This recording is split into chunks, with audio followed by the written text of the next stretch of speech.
Hello, America. My name is Dylan John, and you are listening to Nature and the Nation. For today's episode, I will be looking at The Conservative Movement by Paul Gottfried. And this is a pretty interesting book. It's sort of a history of conservatism, similar to the last book, although it was written at a later point in time, and it extends further in time up toward the closer to the end of the 20th century. The other book, last episode, didn't go quite that far. It stopped at Nixon, I believe, and most of it was talking about the 50s and 60s and the 40s. So it doesn't really go as far forward as this one. This one gets into the end of the Cold War, which is an interesting period. I want to talk a little bit about that.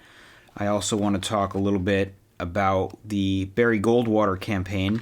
I'm going to jump around a little bit here. I don't want to talk. It talks in here a little bit about the old right and about the rise of National Review, and I don't want to talk about that. I've covered that a bit already.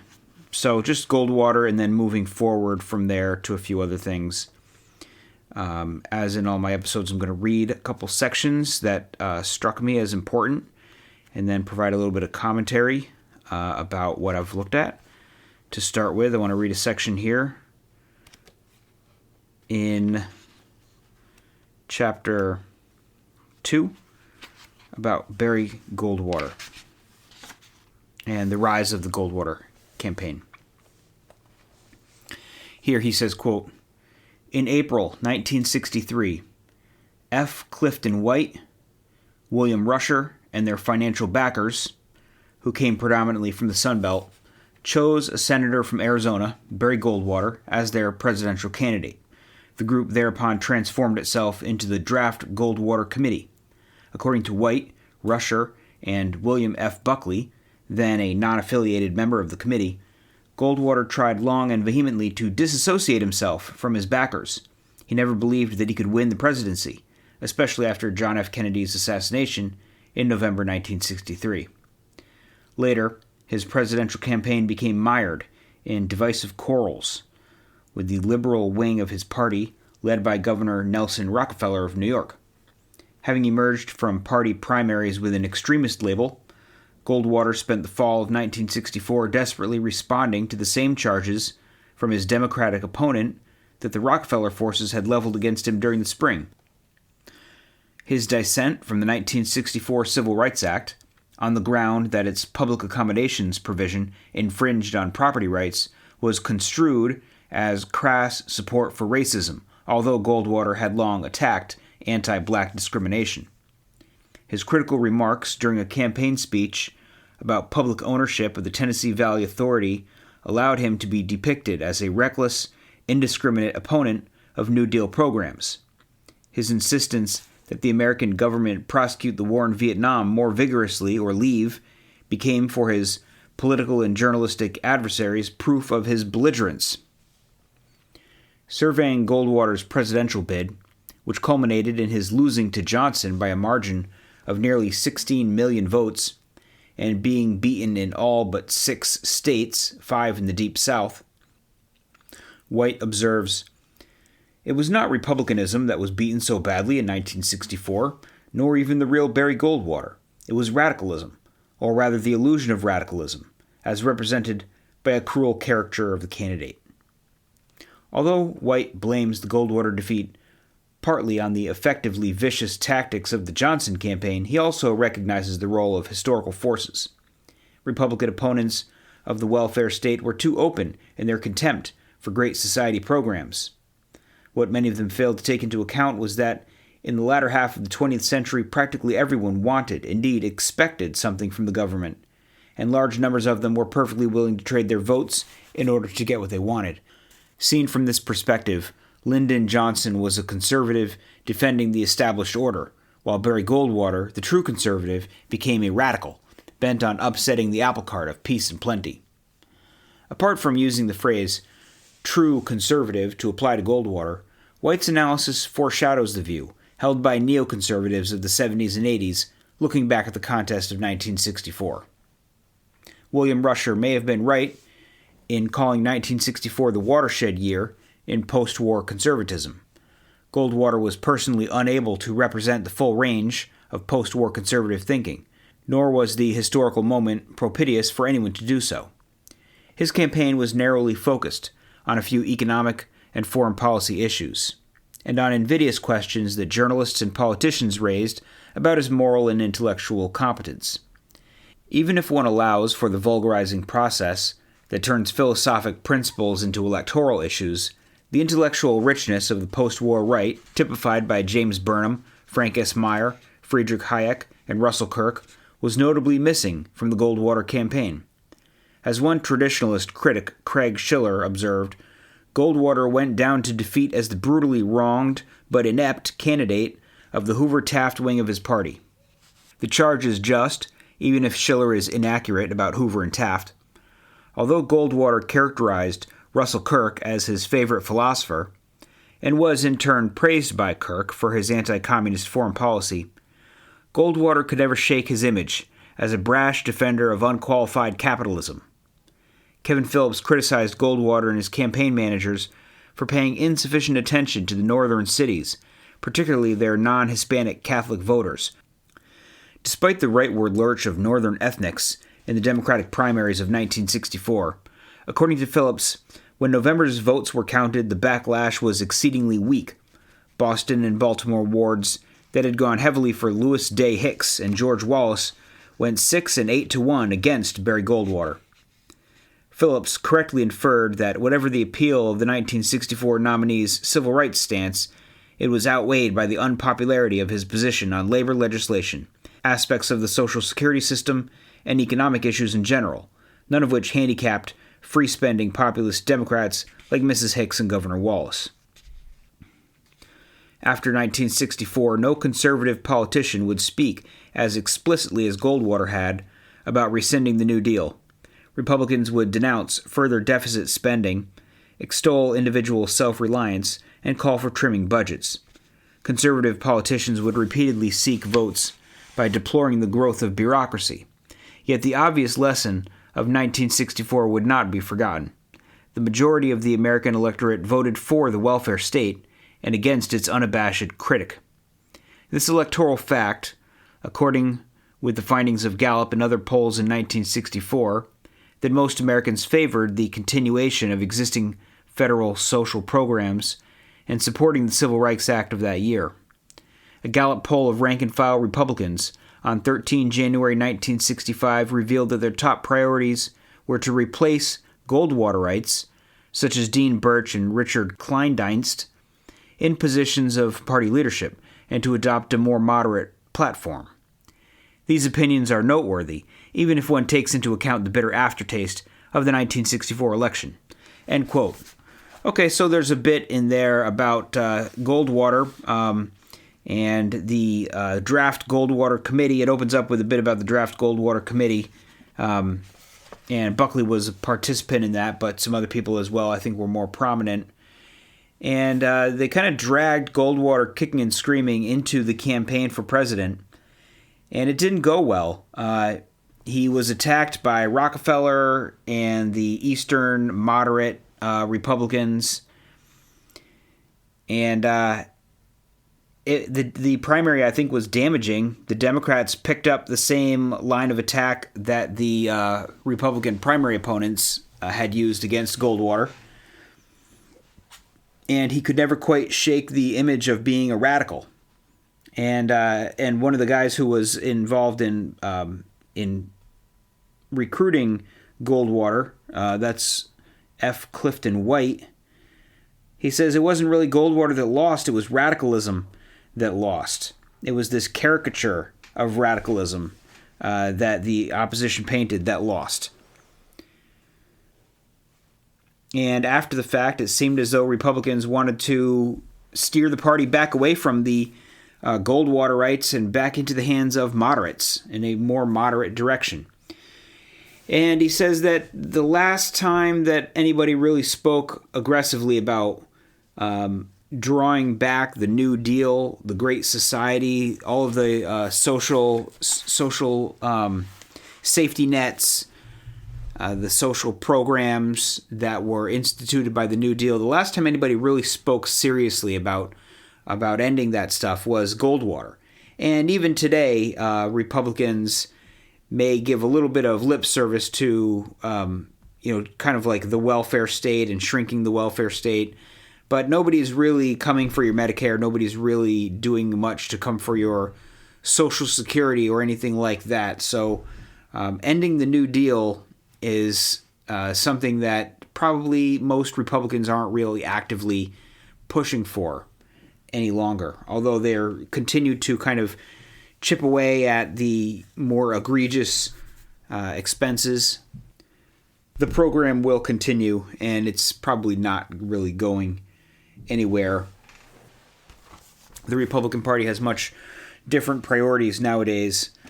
Even Trump, who many consider a radical, well, he's really not a radical, but his most radical positions have nothing to do with the New Deal or Social Security. And he's all about immigration, and that's really the direction that the party has turned, trying to shrink the big government from, all of the various methods of expansion it's undergone in the 20th century.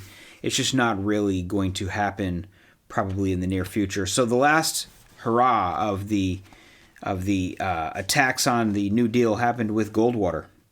And he also says, interestingly, that none of the actual philosophy of the intellectual right, Burnham, Meyer, Hayek, Russell Kirk, none of the thinking of these guys really made it into the campaign.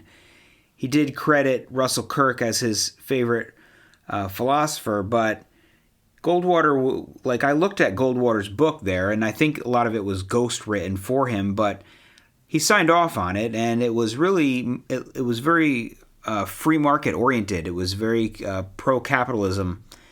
It seemed as though it got a little bit more from the libertarian side of the equation than it did from the traditionalist side of the equation.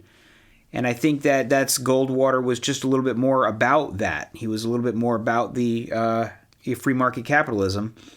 And he was an anti-communist, but I don't think traditionalist philosophy was something that he really paid an awful lot of attention to. So moving on from there, Gottfried talks more about the importance of the Goldwater campaign, where he says, quote, "Conservative writers, particularly William Rusher and Jeffrey Hart, have tried to show the Goldwater campaign was subsequently vindicated. It produced an expanding core of rightist activists, whose principles triumphed in Ronald Reagan's election in 1980. This interpretation is only half true. The 1964 presidential race created a wave of conservative political activism that continued to grow and shows no signs of receding. Coextensively with this, conservative foundations that dealt with policy questions and electoral strategies were launched. Yet two characteristics of what has been termed second-generation post-war conservatism were its lack of a philosophic and certainly traditionalist focus, and its willingness to compromise, without admitting it, with a leftward drifting public opinion. The traditionalist aspects of the conservative movement, represented by Kirk's Burkean defense of organic authority, or Weaver's agrarian anti-commercial values, had become politically irrelevant by 1964. In the 1970s, even Goldwaterism had become politically passé. Goldwater's The Conscience of a Conservative, 1960, which was avidly distributed by his backers in 1964, was mostly a statement of its author's positions on leading political issues, states' rights, welfare, closed shops imposed by organized labor, and the Soviet menace. Though Goldwater properly accused the left of being fixated on the material side of man's nature, it is unclear whether his own declaration of belief differed in this respect. For example, he insisted that the American educational system be limited to the training of the mind, through the transmission of factual knowledge, without moral or philosophical values.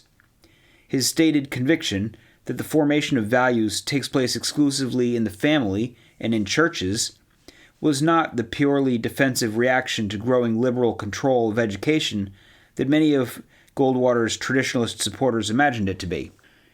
It betokened the secularist, technocratic cast of his thinking that became more pronounced in the 70s and 80s, particularly in his bitter comments against the advocates of school prayers.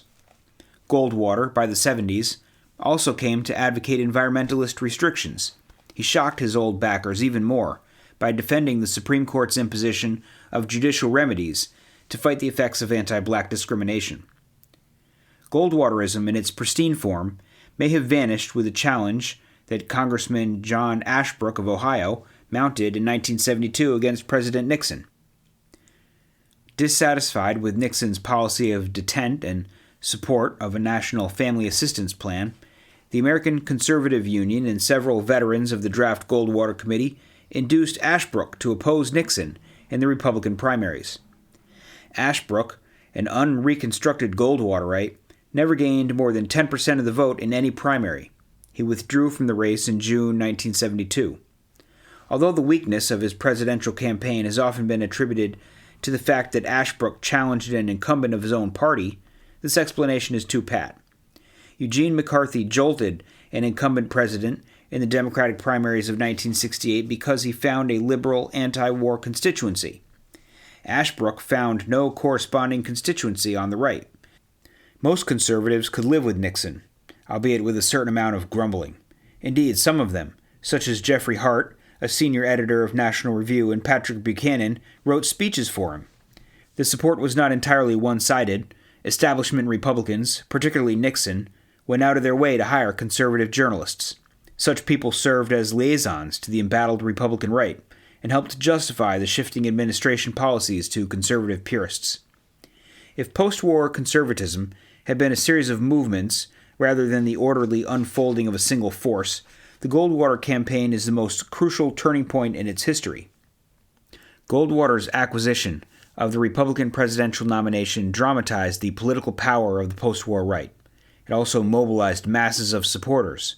Before Goldwater's appearance on the national scene, observed William Rusher and James Burnham, there were no more than about 100 conservative activists, mostly centered on National Review.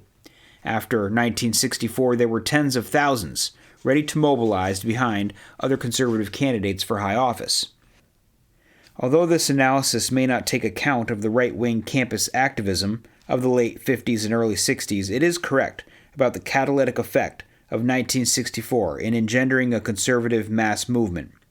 The Goldwater campaign, however, hurt the older conservatism in two ways: by equating its social philosophy almost entirely with free enterprise, and contributing to a conservative movement more concerned with electoral victories than unifying principles.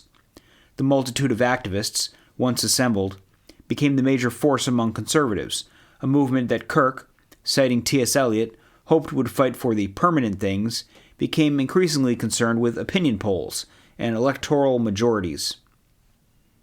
And since both the welfare state and coexistence with Soviet tyranny were perceived to be the will of the American people, including a majority of Republicans, conservative activists were forced to seek victory by being discreetly critical of the status quo. End quote. So there's basically a kind of synopsis of the impact of the Goldwater campaign. But what's interesting is how he talks about the second generation of post-war conservatism, and there were two characteristics of this generation. This is the Goldwater and probably, shortly after Goldwater, maybe 10 years after Goldwater.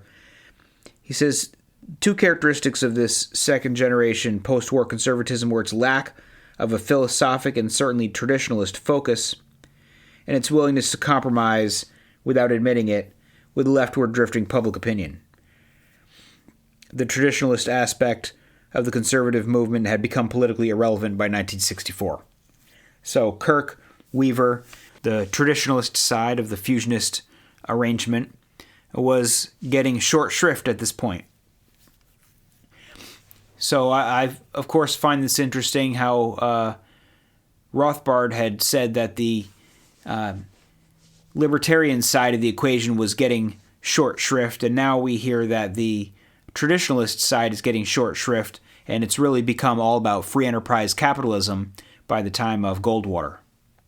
And he does mention Goldwater's book here, and how he says it is really a statement about the author's position on leading political issues. So it's not a philosophical treatise. The Conscience of a Conservative, although it does lean more toward discussion of free enterprise and less about tradition as such. It really is just a list of statements about his particular positions on particular relevant questions of the era. It does touch on some deeper themes, but it really is a book of the moment. And the interesting critique here is that while Goldwater is criticizing the left of being fixated on the material side of man's nature, he says it's unclear whether his own declaration differs in this respect. So Goldwater himself is talking about the material aspects of life insofar as he's talking about the economics of American life, but also about education. He says that American education system should be limited to training the mind without moral or philosophical values imposed. He says this betokens the secularist, technocratic cast of his thinking, which became more pronounced as time went on. And Goldwater wound up shocking a lot of people on the various things that he advocated. He was opposed to the advocates of school prayer. He believed in environmental restrictions. He began picking up on some things in addition to his response to discrimination, anti-black discrimination. Goldwater picked up on things that left some hardcore conservatives unhappy with his positions. He was sort of a secularist. I'm not sure if he was religious or not, but he definitely didn't make religion a part of his campaign. I'm sure he had to say the right things to the right people to get the nomination, but I don't think religion was ever really a major part of Goldwater's operation. So it really points more to the libertarian, free market capitalist, and distinct anti-communist aspect of the conservative movement that Goldwater embodied. And the other thing that I think is interesting is how he talks about it as sort of a bottleneck. Before the Goldwater campaign, the activists were numbered around 100, and they were all in the orbit of National Review. And they weren't like activists. They were thinkers, they were writers, but they weren't really the conservative activists. The Goldwater campaign, suddenly you had thousands of activists who had come out of that campaign, were moving on to other campaigns, and so that was a major impact on the conservative movement of this campaign. And, there's a few points where it's like everything changed with National Review, everything changed with the loss of Robert Taft against Dwight Eisenhower. Everything changed with the Goldwater campaign. There were a few points that come up where there's like everything before this point and everything after, everything before Goldwater and everything after, where the conservative movement just sort of changes, picks up new ideas, moves in new directions, or otherwise changes its form, and there's a distinct division there. So I thought that was interesting, just like we sort of have now. There's the Republican Party before the rise of Trump, and there's the Republican Party after the rise of Trump, and there's a distinct difference between these two. One thing that I thought was interesting about this book is how he gets into some of the goings-on of college campuses, and he gets into a little bit the study of evolutionary psychology, and that's interesting as well, that it made its way in here. First, I want to talk a little bit about human nature and the ways that the study of human nature kind of opened up avenues for some conservative pushback in the academy. So here he says, quote, "In many ways, the post-war years were a period of extraordinary intellectual ferment in the United States and Europe, especially in the sciences that study man. Up through the 40s and 50s, a sort of orthodoxy could be discerned in the social sciences and moral philosophy, an orthodoxy that would receive a series of powerful shocks from scientific rebels. The major schools of thought, behaviorist psychology, John Dewey's psychological and educational theories, Boasian anthropology, Sartrean existentialism, liberal and Marxist political theory, represented a high degree of consensus on the nature of man. Human nature was largely an open-ended affair, determined neither by biology nor history. The mind was viewed, by many social scientists as essentially a Lockean tabula rasa, a blank slate on which experience could create any conceivable message. History became a sort of enemy, an obstacle to be surmounted in man's progress toward a better future. Democratic values, liberty, equality, and social justice came to be viewed as things in themselves rather than competing values. While the history of the United States became less and less a narrative account of previous generations and their accomplishments, and more a Hegelian search for meaning in the historical process.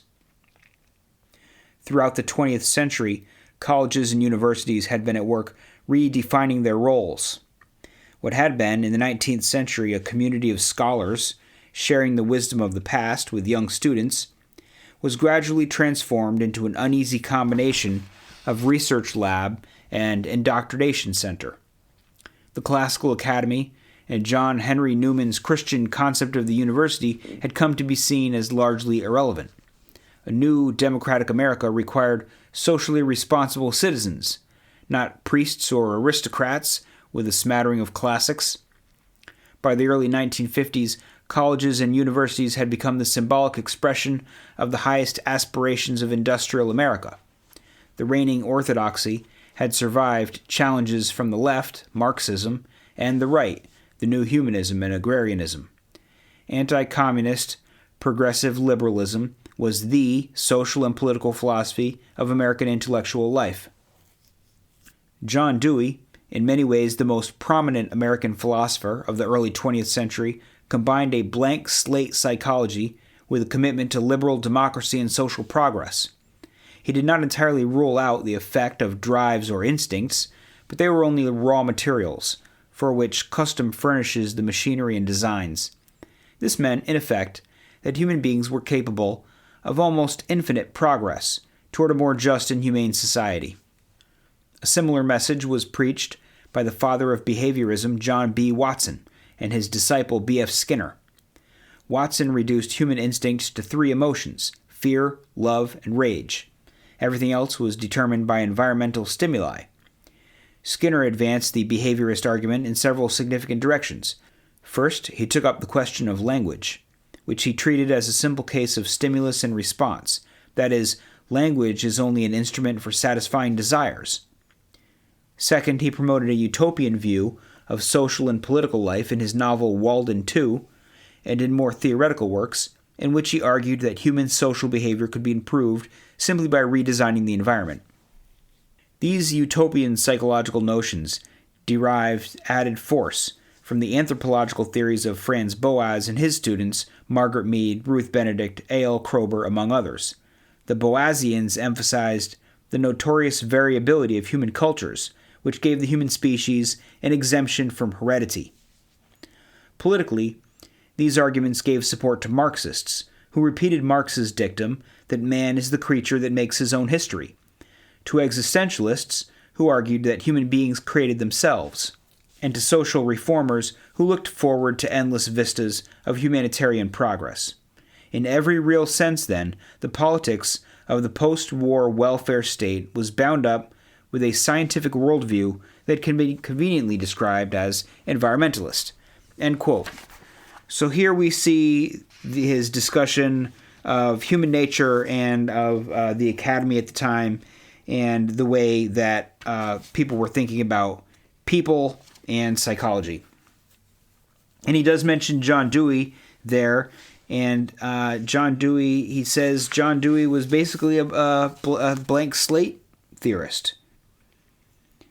He says John Dewey combined blank slate psychology with a commitment to liberal democracy and social progress. Is it fair to say that John Dewey is a blank slateist, that he's combining blank slate psychology? I think it's at least in some sense fair. I do think that John Dewey believed that there was a human nature, that we weren't complete blank slates, but I think that his impression of what that nature is was that it was really just tools for learning, mechanisms by which we acquire information. More so than any real shape to the human mind, it was just very, very basic tools of acquiring knowledge about the world. And again, I have read some John Dewey, but I haven't read the majority of his work. That's for sure. He's written an awful lot, and he kind of seems to, in a way, want to have it both ways. He does seem to advocate for a very plastic human mind, and he is a bit of a utopian. In a sense, I feel like pragmatism and utopianism are just by nature sort of competing ways of approaching the world. And just like, utopianism is bound up with idealism, right? And John Dewey, he's got one foot in both worlds. He's a bit of a pragmatist, but he's also a bit of a utopian. As Gottfried points out here, he's a sort of a utopian, and so he kind of mixes a blank slate, the blank slate theory that's necessary for utopianism, with some sort of constraints that I think pragmatism demands that we acknowledge. But yeah, he's talking about how the reigning philosophy in psychology, so he talks about Watson and Skinner and behaviorism. The reigning philosophy here is basically what is described as environmentalist. In other words, that people, the things they care about, the things they think about, they're all guided by the impulses from their environment. And if you change people's environment, you will change them as people. They're going to be constructed, and they're going to be products of their environments. So manipulating the environment will result in manipulating the people. And there's some truth to that. It's not that we should go so far in the other direction that people are lose all sense of plasticity, and they're born and they have got all their hardware is already pre-installed, and they're not going to learn or change at all as they grow. That's not the case at all. That's taking things too far in the other direction. But we are, combinations of nature and nurture, and the nurture is kind of the environment that we're in, the way that we're shaped by that. And we are shaped by our environment, and we're shaped by our genetics and the interaction of those things. So at any rate, like the whole concept of the blank slate theory, the constrained vision and the unconstrained vision, like Thomas Sowell talked about way back in Conflict of Visions, that has kind of been a guiding concept for me as I've worked my way through these books. It's still prominent right here, and I think that's interesting. So he goes into a little bit more detail about the evolutionary psychology that arose to combat this blank slate theory. So he says, quote, "By the early 1970s, a number of researchers were taking a new approach to certain facets of animal behavior. W.D. Hamilton, Robert Trivers, E.O. Wilson, and Richard Dawkins were looking at such phenomena as sex ratios among social insects, for example bees and wasps, and the question of altruism from the perspective of genetics. In principle, they argued, animal behavior should contribute to the reproductive success of the individual. This meant, in effect, that one set of genes was winning out in a competition with other sets. Therefore, the willingness of an animal to risk its life, or even sacrifice it, should be related to the amount of genetic material they had in common, that is, to their degree of relatedness." Years before, the geneticist J.B.S. Haldane had been asked in a pub if he would lay down his life to save a brother. No, he replied, not for one, but he would do it for 3 brothers or 9 cousins. The point of his joke is simply this: I share with a brother, or parent, or child, 50% of the same genes, and with a cousin, 12.5%. By saving 3 brothers, or 9 cousins, I shall actually be enhancing the reproductive success of my genes. Richard Dawkins offered the most radical statement of this position in The Selfish Gene and the Extended Phenotype. For Dawkins, everything is in the genes.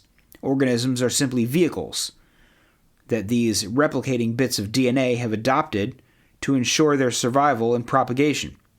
Dawkins and his colleagues were fond of quoting a witty remark of the Victorian novelist Samuel Butler that a chicken was just an egg's way of making another egg. In the minds of most people, The single most important event in the development of this revolution was the publication of Wilson's Sociobiology, the New Synthesis. In the controversial last chapter of Sociobiology, and in the later On Human Nature, Wilson applied the genetic insights of Trivers and Hamilton, as well as his own, to the problems of human society. The book was an overnight success everywhere except in academic departments of sociology, psychology, and anthropology. The most controversial questions taken up by sociobiologists was the nature of human sex roles. By the 1980s, a great deal of research in psychology, anthropology, and sociology began to converge. Males and females, it began to be argued seriously, possess specialized mental aptitudes. Male students consistently outperform females in certain areas of mathematics, while females appear to excel in verbal skills.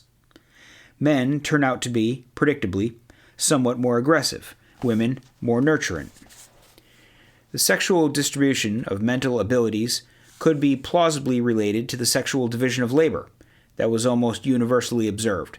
Studies of family life and child rearing revealed a greater uniformity than first appearances might indicate. In the view of many cross-cultural anthropologists, women were everywhere charged with primary responsibility for child rearing and housekeeping, while men typically monopolize such activities as making war and hunting big game. Feminist scholars in the 70s began to make use of Sherry Ortner's observation that woman is to nature as man is to culture, and a healthy interest in women's studies began to challenge certain liberal assumptions. Women were not always miserable in primitive or patriarchal societies. In fact, some feminists argued women's place in the world had been seriously eroded by modernization, which laid such great emphasis on the more typically masculine qualities, specialized division of labor, and analytical reasoning. Increasingly, many feminists began to realize that the sexual revolution and campus radicalism amounted to little more than denial of women's special needs and rights. Most seriously, liberalized divorce laws had the effect of impoverishing mothers with small children and increasing the risks of child abuse. Most political feminists rejected such a line of reasoning, even though much of the research was conducted by women, indeed by feminists. Some conservatives, by contrast, were aware of the implications of this research and eager to use it in building up a case against the misapplication of sexual equality. Stephen Goldberg, in a deliberately provocative book, argued for the inevitability of patriarchy. Women, he contended, should abandon their feminist pretensions and follow their own physiological imperatives. In his view, women have more important things to do than compete with men. If feminists insist upon competition, then they will forfeit their right to protection. George Gilder, a former Republican liberal, argued from a paradoxically feminist perspective that men were the weaker sex because the male identity was a social invention which could be undermined by feminism. Men, he suggested, had to be tamed by women or they would never make good husbands and fathers. On the other hand, men needed to find fulfillment in all-male groups where they did not have to compete with women. The left was not slow to respond to the challenge of sociobiology and sex role research. The attack on sociobiology reached its peak with the publication of Not in Our Genes by R.C. Lewontin, Stephen Rose, and Leon Kamin. Jensen and Herrnstein were duly taken to task for their statements on IQ, and Stephen Goldberg was ridiculed for his engagingly direct arguments. The authors reserved their most powerful attacks, however, for sociobiology. After going over the usual slurs against Lorenz, Ardrey, and Dawkins, the authors delivered their verdict. Inequalities of wealth, power, and status are not natural, but socially imposed, the standard leftist position. As for the methods and research data of sociobiology, they are declared fundamentally flawed. Since the authors, especially Lewontin, were reputable scientists, their attack, endorsed by Stephen Jay Gould and the New York Review of Books, has to be taken seriously. However, resentment, as well as research, went into their arguments. The discussion of Richard Dawkins is, for example, patently unfair.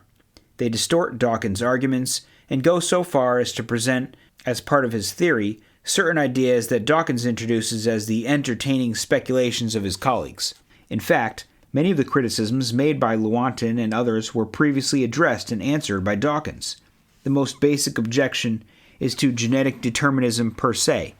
Stephen Jay Gould and now Lewontin, Rose, and Kamen apparently find it morally and intellectually reprehensible to think that there are several genetic constraints on human sexual behavior, although they have few reservations on the score of environmental determinism. On the surface, at least, distinction is political. If men were naturally violent and territorial, if human beings inevitably sorted themselves out in pecking orders, if male dominance really were a natural phenomenon and not just the result of social and cultural oppression, then certain elements of the Marxist political agenda might well have to be reconsidered. End quote. So he goes on a little bit more about this book, Not in Our Genes, and E.O. Wilson, but I think the basic points have been made here. This echoes some of the stuff that we saw back in The Blank Slate by Steven Pinker, of course. We talked a little bit about the response to E.O. Wilson, the response to sociobiology.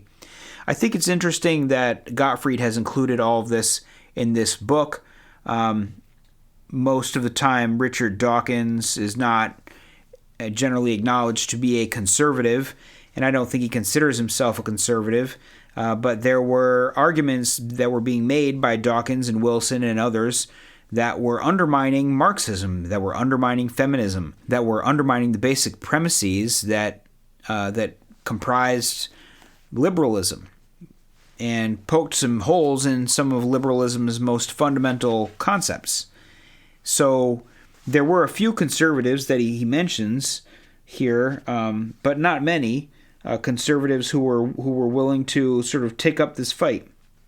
And unfortunately, evolutionary psychology didn't really become a significant component in the conservative toolbox for quite some time. It's only just now really becoming a commonly deployed tactic to make evolutionary psychological arguments against postmodernism, against leftism and Marxism. But Gottfried recognized it. This book was published in 1993, so early on, Gottfried saw the importance of this and mentioned it in this book about conservatism, which I think is interesting.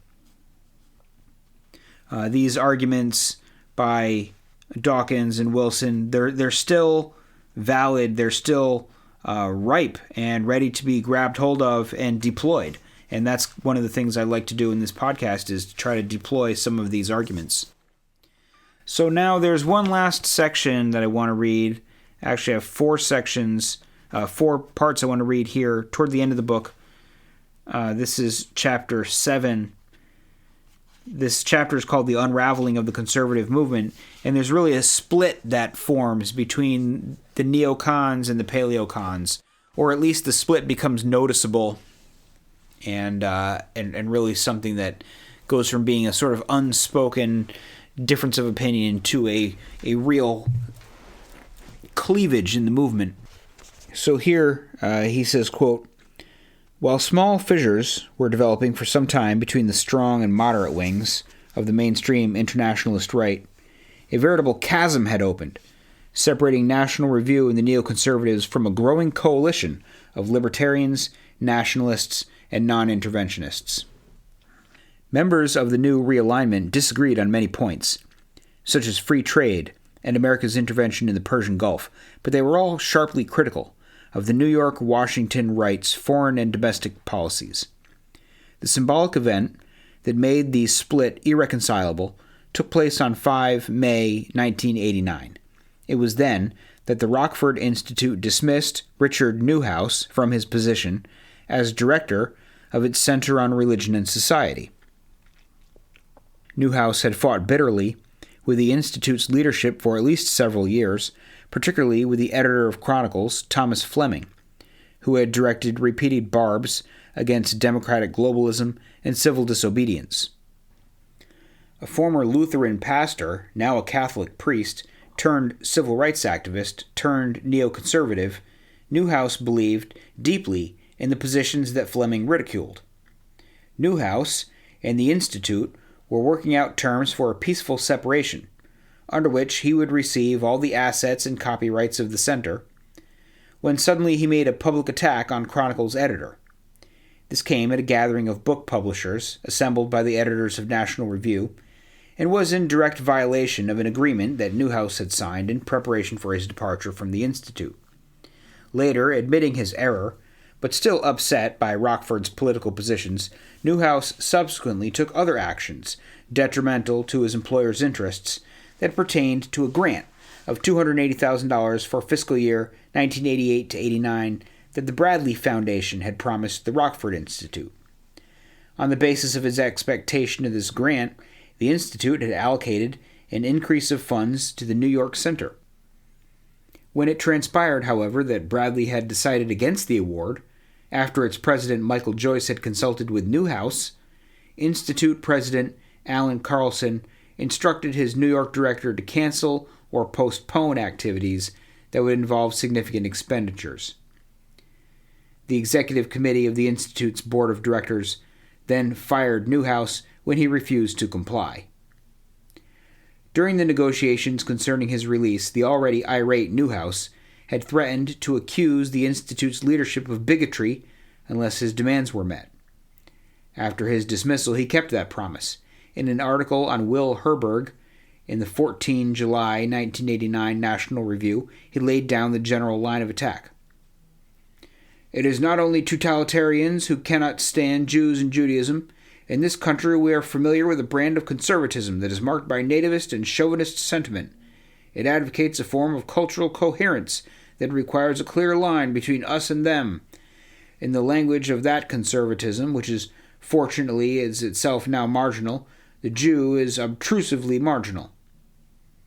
That Newhouse was speaking of the Chronicles circle, which included, ironically, Jewish intellectuals, was clear. He pointed to the use by this group of at least traces of the classical language of anti-Semitism that made deracinated, rootless, and cosmopolitan into code words for Jews and Jewishness. End quote.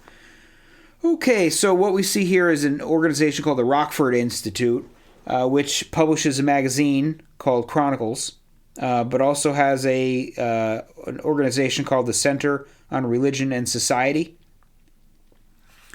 And why does any of this matter? Well, Chronicles is really the flagship publication of the paleoconservatives.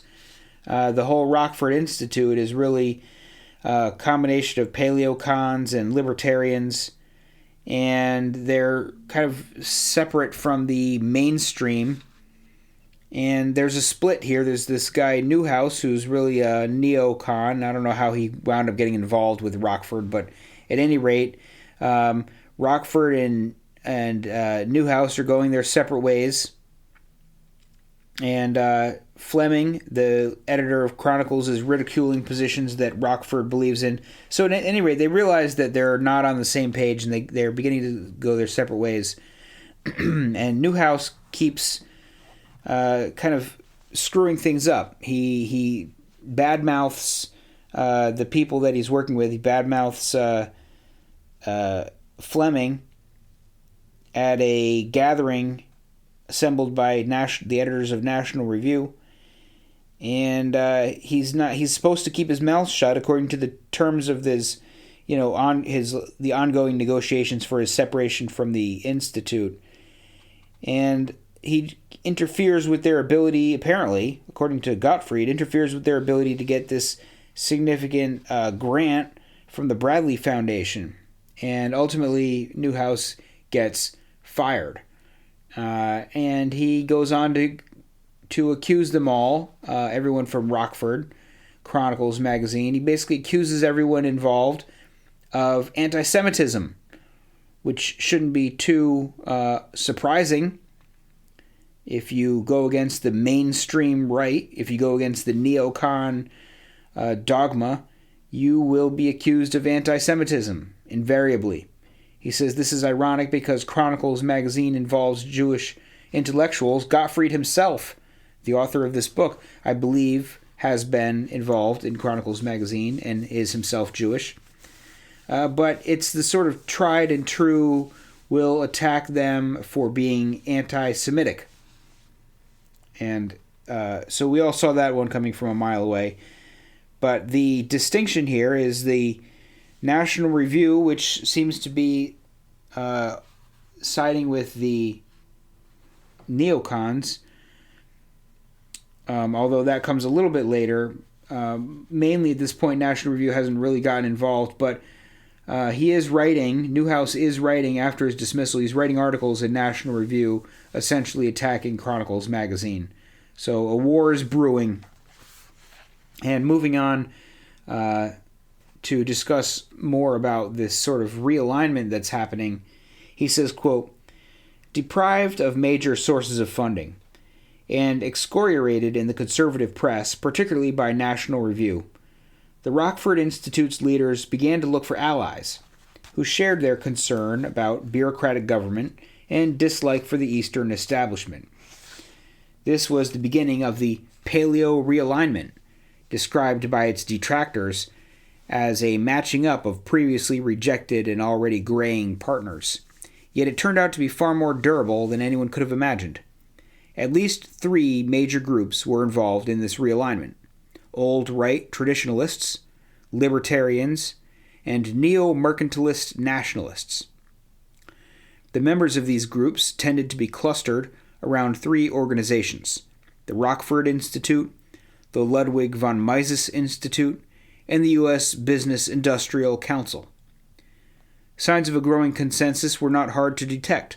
Old right journalist Joseph Sobran began writing for libertarian newsletters and journals, directed by Llewellyn Rockwell of the Mises Institute.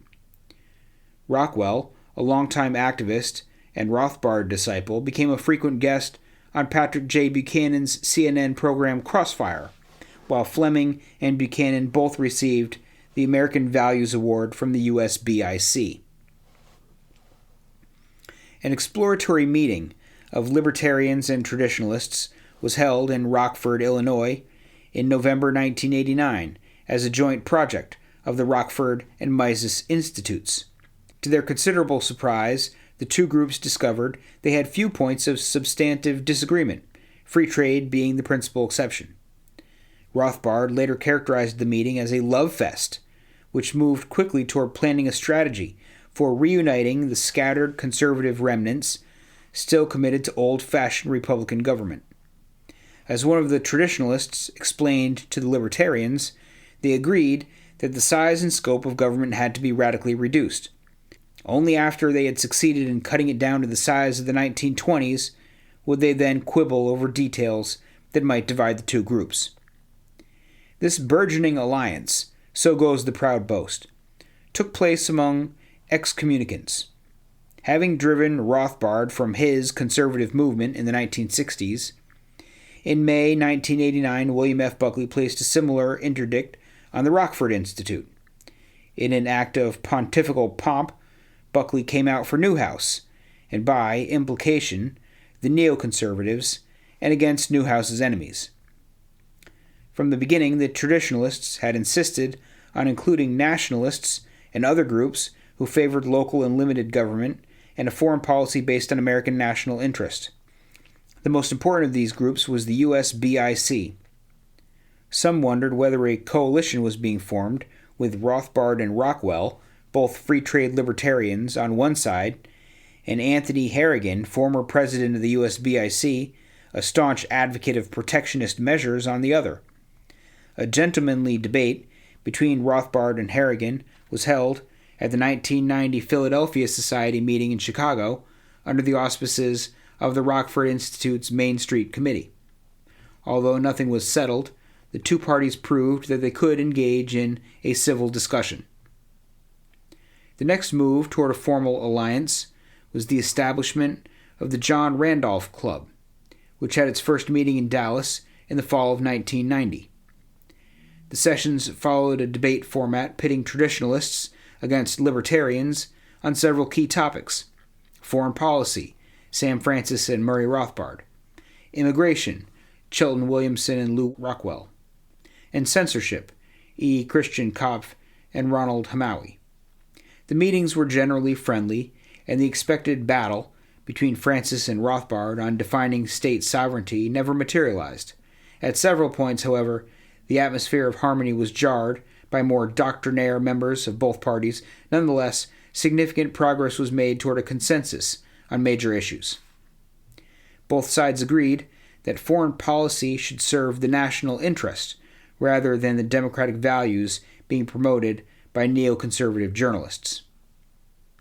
While there was some dissension over the definition of national interest, the traditionalists, stressing both hemispheric defense and strategic alliances with Europe, and the libertarians emphasizing the defense of America's borders, both groups inveighed against defending imperialism, economic as well as military, largely on practical grounds. On domestic policy, both sides opposed most of the provisions of the welfare state, the libertarians out of principle, and the traditionalists out of fear of bureaucratic centralization and egalitarian doctrines.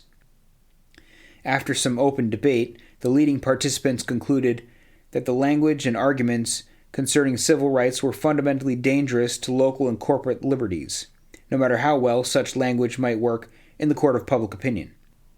On drug policies and censorship, libertarians and traditionalists both opposed national regulation, but differed on the propriety of local laws. On immigration and trade policy, the two groups have united behind the principle that no policy should be adopted unless conducive to political liberty in the United States. A widely accepted corollary held that liberty could only be restored in a society that had the moral foundations to exercise it. Save for a few leftist libertarians among the audience, most of the gathered guests embraced explicitly or implicitly the position long represented in Chronicles, and recently expressed by Patrick J. Buchanan, which holds that self-governing societies must have cultural limits. Derisive references were repeatedly made to Ben Wattenberg's view of America as a universal nation that enhances its freedoms while becoming increasingly multicultural. And almost all of the paleoconservatives inclined toward the opposite view, that liberty and self-government can only prevail in the context of some pre-existing community. The achievement of a provisional consensus on immigration between the two sides may have been the most significant indication of a durable alliance. At the second John Randolph Club meeting 14 months later, all the papers dealing with immigration took an unfailingly restrictionist position.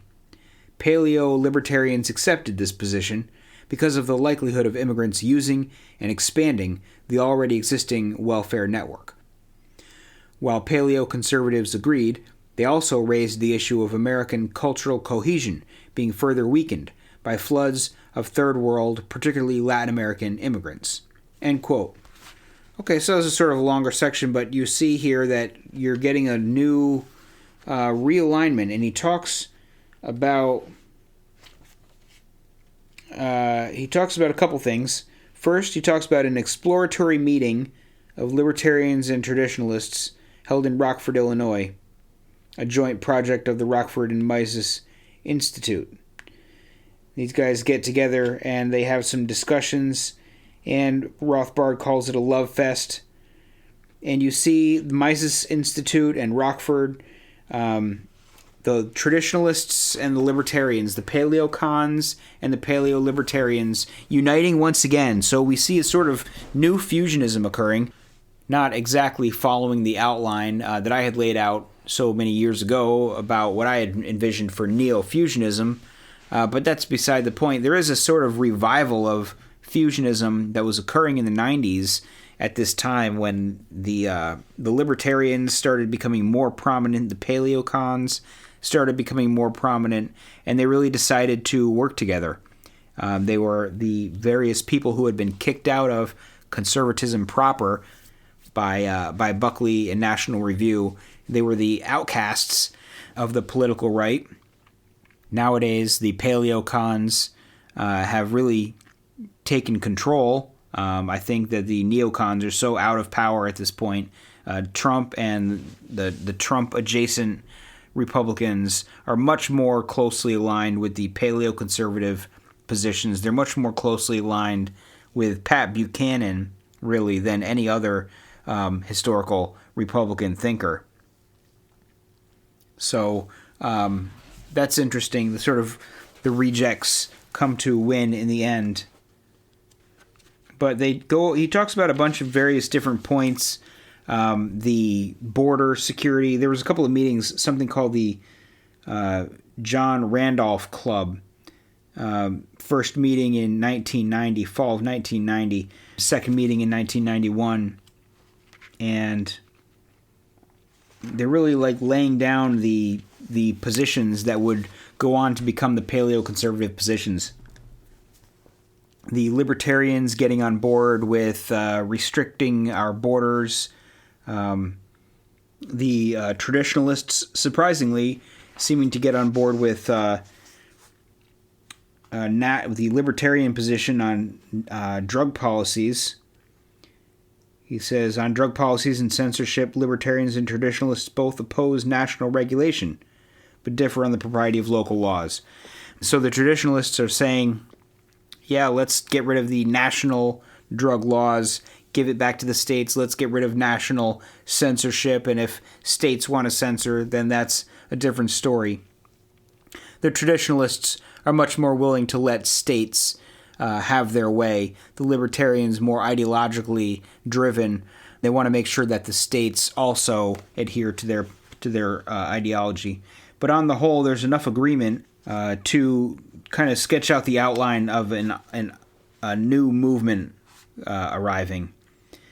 So then he begins to introduce our good friend Pat Buchanan here, where he says, quote, in commentary, in January 1991, veteran neoconservative author Joshua Moravchik scolded Buchanan as an anti-Semitic Teutonophile, citing presumably interrelated tendencies in Buchanan's writing, being against crusades for democracy and against anti-Christian statements by Jewish organizations, defending accused Nazi war criminals, and reproaching the Israelis for mistreating Palestinians.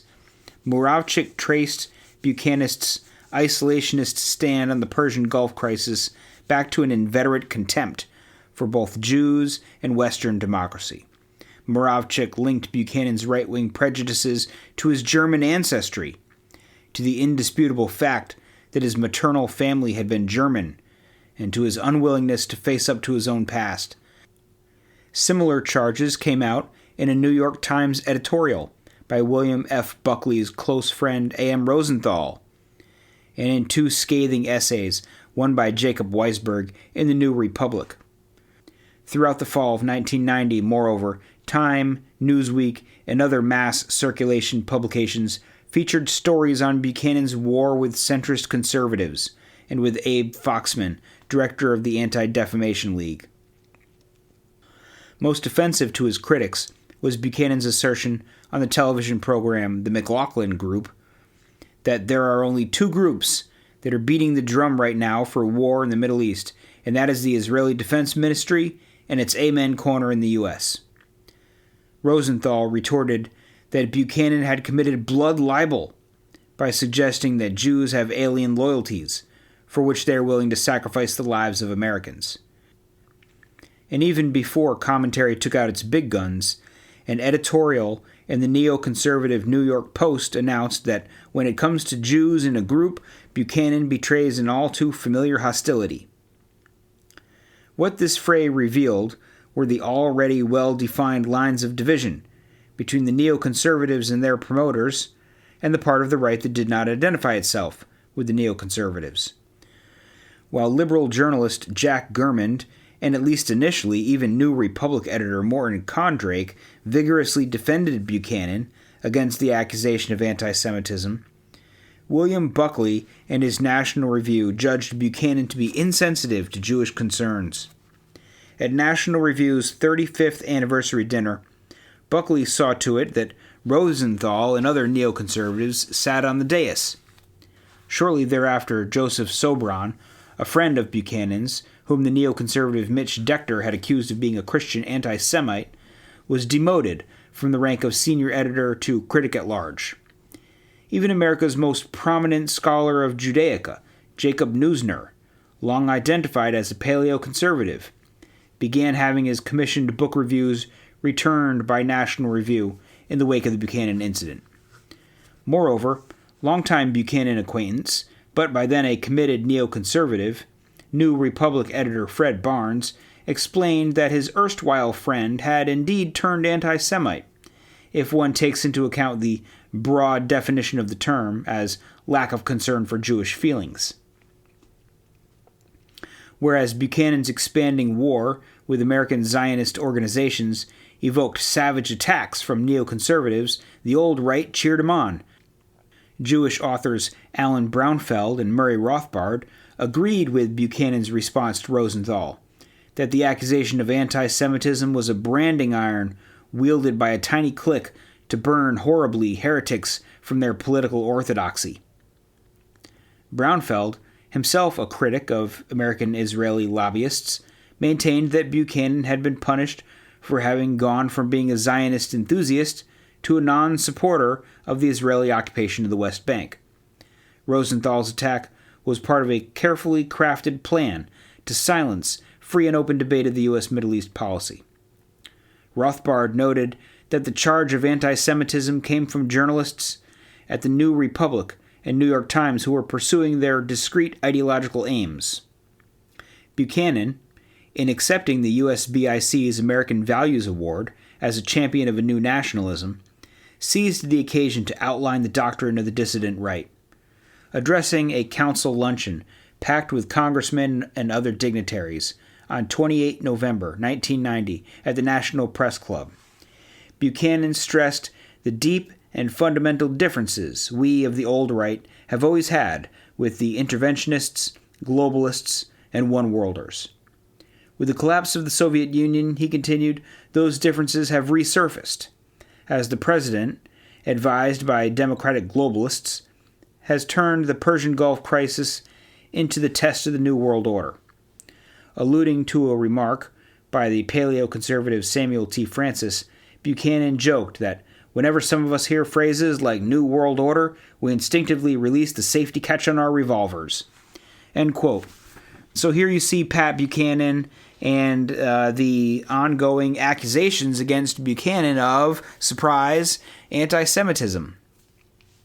Because Buchanan is willing to criticize Israel. He's willing to criticize Israeli occupation of the West Bank. He's willing to criticize Israeli pressure for the United States to enter into various wars. And he says what's not allowed to be said about Israel and about Israeli lobbying in the United States.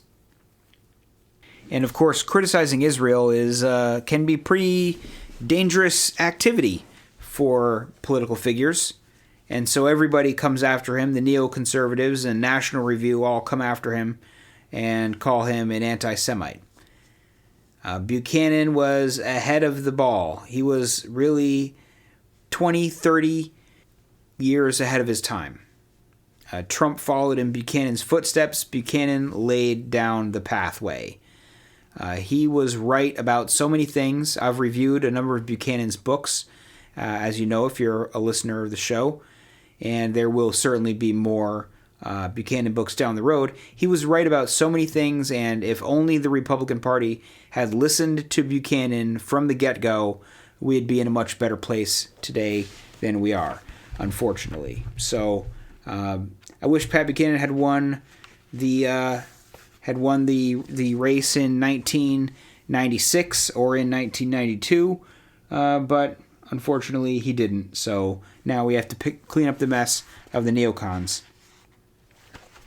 Then, of course, the last section I want to read is where he talks a little bit more to sort of try to pinpoint what exactly the paleocons believe and how they differ from the neocons. So he says, quote, unlike the neoconservatives, the paleoconservatives have no trouble distinguishing themselves from everyone else. They are the non-co-optable members of the American right, who pride themselves on their adversarial relationship to the liberal neoconservative monolith. though they do respect the post-war old right and have discovered roots in Jeffersonian democracy, Southern agrarianism, and the pre-war anti-New Dealers, Sarah Diamond is correct to regard paleoconservatives as a recently formed faction. Unlike the predominantly Catholic or high church post-war right, paleoconservatives are mostly Protestant, with a sprinkling of Central European Jews. They have been heavily marked by modernist disciplines, despite their familiarity with classical learning, and prefer to cite sociobiologists or political theorists like Machiavelli, Thomas Hobbes, Antonio Gramsci, and James Burnham to the Catholic scholastics so congenial to the post-war right. Unlike that right, they are largely indifferent to the siren call of anti-communism and are stridently contemptuous of leftist anti-communists like Sidney Hook. Indeed, they consider anti-communism, as much as anti-fascism, a vehicle for an egalitarian bureaucratic state. Unlike the fascists, to whom their opponents compare them, paleoconservatives mock the welfare-warfare state. Behind this mockery, however, is contempt for the state, not as an energizing force, but as a leveling and homogenizing instrument. Further, paleoconservatives do not dislike political authority, nor are they categorically opposed to democracy as local and organic self-government. It is democratic pluralism and the welfare state they are against, for destroying already integrated communities. All paleoconservatives think in terms of process, whence their attraction to leftist critics of corporate liberalism like C. Wright Mills, and their bridge building to revisionist Marxists Eugene Genovese, Elizabeth Fox Genovese, and Christopher Lasch, and to the Frankfurt School critical theorists grouped around Talos. The paleoconservatives point to social and cultural crisis, where the neoconservatives and neoliberals find human progress. They perceive an evolving interplay of economic, political, and cultural factors that is bringing about a social breakdown. Like the Italian Marxist Gramsci, paleoconservative Samuel Francis treats culture as the creation of the dominant class. In America, that class is seen no longer as the owners of the means of production, but as the managers of state and society, masking their political aspirations in egalitarian doctrine. Obvious ties exist between paleoconservative attacks on global bureaucratic government and those of the European New Right. Like American paleoconservatives, European New Rightists Alain de Benoit, Marco Tarshi, and Gunter Maschke lament both the politics of faceless bureaucrats and the annihilation of communal identities. Both groups of conservatives exalt the Europeans or Eurocentric character of inherited identities while contrasting abstract human rights to a historically situated personhood. Chronicles has published articles by Thomas Molnar and Tomislav Sunik presenting the thought of Benoit and other European New Rightists. What separates the two conservative sides, however, are the ferocious anti-Americanism and corporate socialist tendencies of the European New Right. Its publications have featured repeated attacks on the West as an invention of American capitalist imperialists, and during the Cold War, Benoit and his associates tilted conspicuously toward the Soviets, and more recently toward Iraq's Saddam Hussein. In view of their defiantly American character, and at least residual free market sentiments, the paleoconservatives are limited in their choice of alliances. They admire the Italian localists who have organized the Lega Lombarda and write occasionally for Benoit's New Right and Salisbury Review, whose editor, Roger Scruton, is an English historical conservative. Because the paleoconservatives' energies have been far more fixed on American issues, however, they have looked for friends and well-wishers at home. This venue seems all the more understandable, given the posture they have assumed as critics of democratic globalism with protectionist and neo-nationalist interests. The paleoconservatives may nonetheless be in an ideal situation to prosecute their war in the short run. Without real hope of replacing the neoconservatives as the political and cultural spokesman for the New York-Washington corridor, they still exercise a critical function on the American right. Above all, they raise issues that the neoconservatives and the left would both seek to keep closed. For instance, questions about the desirability of political and social equality, the functionality of human rights thinking, and the genetic basis of intelligence.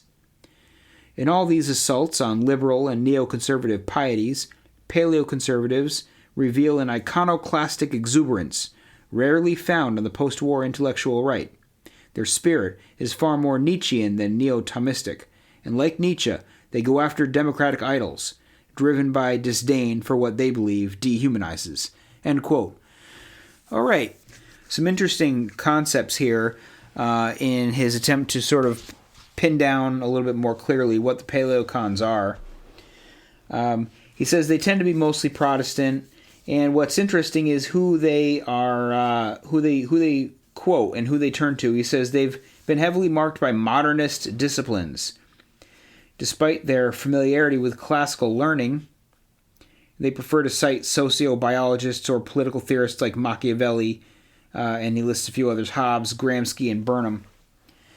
So you're looking at modernist political philosophers, Machiavelli, Enlightenment political philosophers like Hobbes, Marxists like Gramsci, conservatives like Burnham. So they're drawing a wide array of influences, and they cite sociobiologists. I don't particularly often see paleocons citing sociobiologists or evolutionary psychologists, although it is beginning to happen more.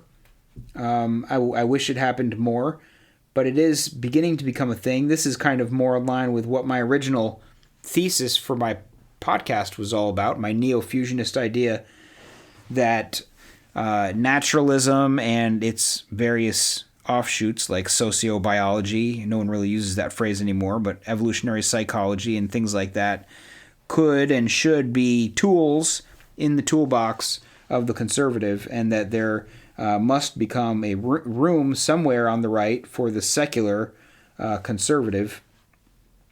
And I think that room is being carved out continually. So that's interesting that, again, he throws out a shout out to the sociobiologists. He says that they're more opposed to the state than, say, the fascists, who they're often compared to the fascists, but they're not as interested in big government as the fascists. The paleocons, and there's certainly a wide array of people who may fall under that label, but the paleocons tend to be more closely affiliated with libertarians than others, like the New Right. He talks about Alain de Benoit and the European New Right, and they tend to be more open to Marxism in the New Right, and they tend to be much more anti-American and anti-West in general on the New Right, whereas the paleocons tend to be very patriotic pro-Americans and pro-West. So there's a couple important differences, but nevertheless there are connections, and the paleocons will write for European New Right publications and vice versa. And this was written, like I said, back in 93. He says there's no real hope of replacing the neocons as the political and cultural spokesman for the New York-Washington corridor. I think that Gottfried, of course, is still alive. He must be really impressed and blown away by just how powerful the paleocons have become, if we count Trump in that camp, which we should. So yeah, I think this is a really important thing that he's talking about here, happening in 89, 90, 91 with the John Randolph, John Randolph Club and the Philadelphia Society. And I think it's really interesting how he mentions the debate. This isn't the most recent part I read, but it does stick out to me, the debate between Murray Rothbard and Sam Francis. I would have loved to have been present for that. So this very deliberate formation of a realignment, of a new fusion between libertarians and traditionalists to oppose the neocons. I find it all really fascinating. But I think I'll leave it at that for now. There's certainly more to discuss next episode. Thanks for listening.